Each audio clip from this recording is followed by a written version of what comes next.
Que se passerait-il si l'homme venait à disparaître de la surface de la Terre?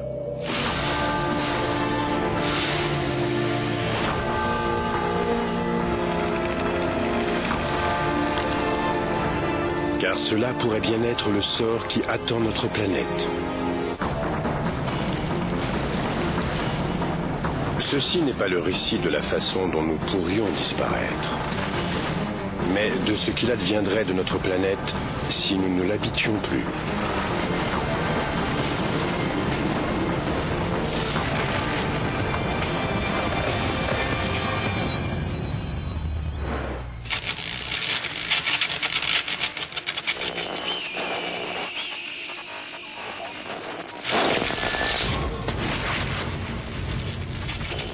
« 40 ans après la disparition de l'homme. Dans les villes, les bâtiments d'acier et de béton sont toujours debout.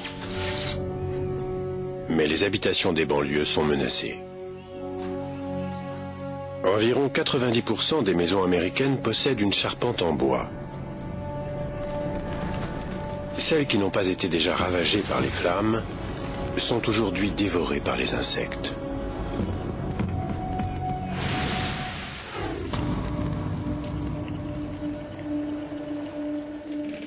Sans peinture ni revêtement, les charpentes des maisons se retrouvent à la merci des termites.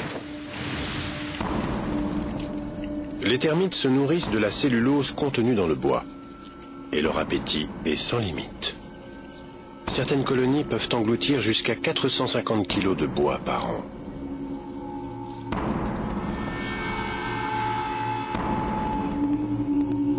Mais les termites ne sont pas les seuls à s'attaquer à nos maisons. Quand le bois est exposé aux éléments, il finit par pourrir. Il s'agit d'un processus relativement complexe. Les microbes attaquent le bois et libèrent du dioxyde de carbone et du méthane dans l'atmosphère.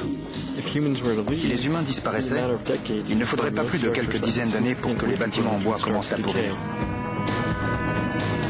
Sous les attaques conjointes des termites et de la pourriture, les poutres qui soutiennent le toit s'effondrent. La frontière entre l'intérieur et l'extérieur, autrefois si précieuse aux yeux des habitants de cette maison, n'existe plus.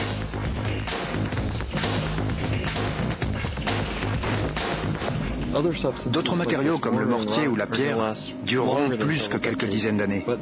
Mais tôt ou tard, ils finiront aussi par s'écrouler à cause de l'érosion mécanique et chimique. Ces murs vont tomber et il ne restera plus rien.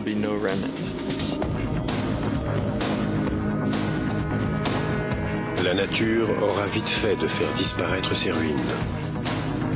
Cette maison délabrée de Druid Hill Park à Baltimore était autrefois habitée par le gardien du zoo municipal. On croirait que ce bâtiment a été abandonné depuis plus de 100 ans. Mais en réalité, cet endroit a été habité il y a encore 40 ans. C'est incroyable de voir la vitesse à laquelle la végétation a repris possession des lieux. Les murs sont recouverts de vignes. Des arbres poussent à l'intérieur de la maison. Ils défoncent les murs et provoquent en même temps un phénomène de décomposition chimique. Les bâtiments construits entièrement en pierre ou en moellon tiendront plus longtemps que les bâtiments en bois. Combien de temps? Tout dépend du milieu naturel.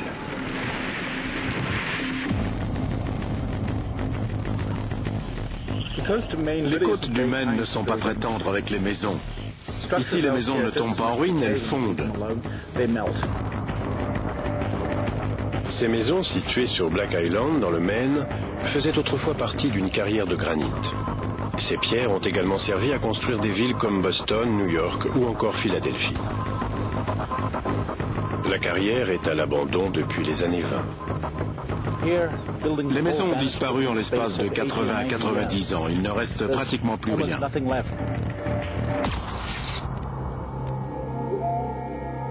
Lorsque les conditions sont bonnes, des constructions en pierre entretenues régulièrement peuvent tenir plusieurs milliers d'années. En Europe, certains aqueducs romains sont toujours en service. Mais sans entretien, la pierre peut succomber à un ennemi sournois. L'un des plus grands ennemis de la pierre, c'est le sel, ou plus exactement les cristaux de sel. Il y a plusieurs millénaires, on avait déjà constaté les effets néfastes du sel sur les pyramides d'Égypte. Le sel peut s'infiltrer à l'intérieur des bâtiments et des monuments par l'intermédiaire de l'air pollué, de l'eau de mer ou encore des fientes d'oiseaux. Le sel est soluble dans l'eau. Or, en s'évaporant, l'eau s'infiltre dans les matériaux poreux, comme la brique, la pierre et même le béton. Le sel s'accumule donc petit à petit dans les pores de la pierre. À force, les pierres finissent par se déchausser.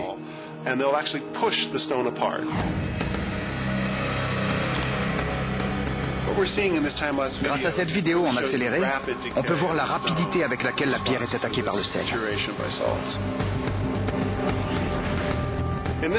Il a fallu seulement 3 semaines pour passer de ce morceau de pierre à celui-ci, complètement rongé par le sulfate de sodium. 3 semaines passées dans cette chambre de vieillissement accéléré, c'est-à-dire quelques années dans un environnement particulièrement rude ou quelques dizaines d'années sous un climat désertique plus clément. Si on pouvait observer au microscope ce qui se passe à l'intérieur des pyramides, voilà ce qu'on y verrait. On verrait le sel s'attaquer à la pierre.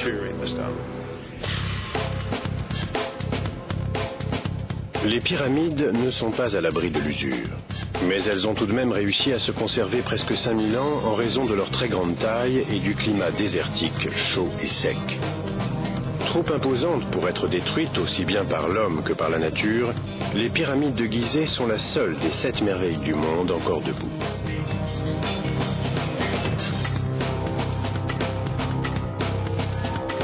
De nombreux monuments anciens ont traversé les siècles uniquement grâce aux efforts déployés par les humains. Le Sphinx a été mis au jour et restauré pour la première fois en 1400 avant Jésus-Christ. Les experts qui l'ont étudié pensent que sans intervention humaine, le sel et l'érosion finiraient par le réduire en poussière au bout de 500 à 1000 ans.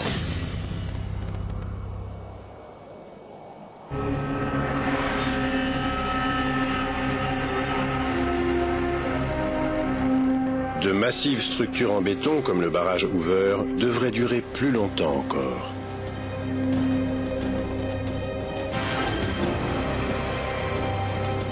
Le barrage Hoover est tellement épais que 70 ans après sa construction, le cœur de la structure en béton n'est toujours pas sec.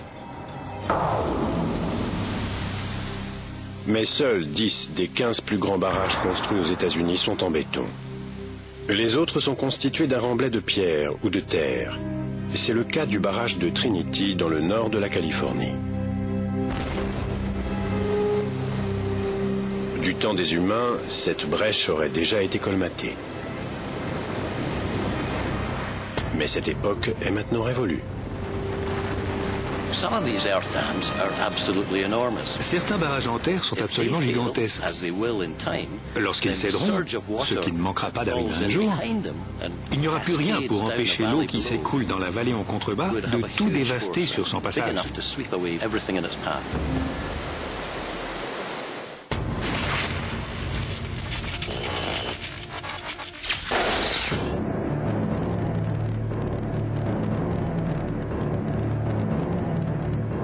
$50 ans après la disparition de l'homme, le manque d'entretien commence également à se faire sentir sur les constructions humaines les plus perfectionnées.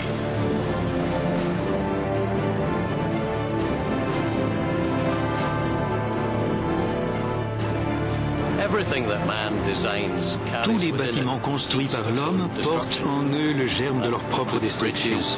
C'est valable aussi pour les ponts et les gratte-ciels. Depuis maintenant 125 ans, le pont de Brooklyn fait la fierté des New-Yorkais. Si ce pont a tenu aussi longtemps, c'est parce que des ingénieurs en prennent soin. Ils l'inspectent régulièrement, le remettent en état, le repeignent, remplacent les pièces défectueuses. Sans ces ingénieurs, le processus de détérioration s'accélérerait de façon spectaculaire. Les câbles porteurs en acier sont les composants les plus fragiles d'un pont suspendu.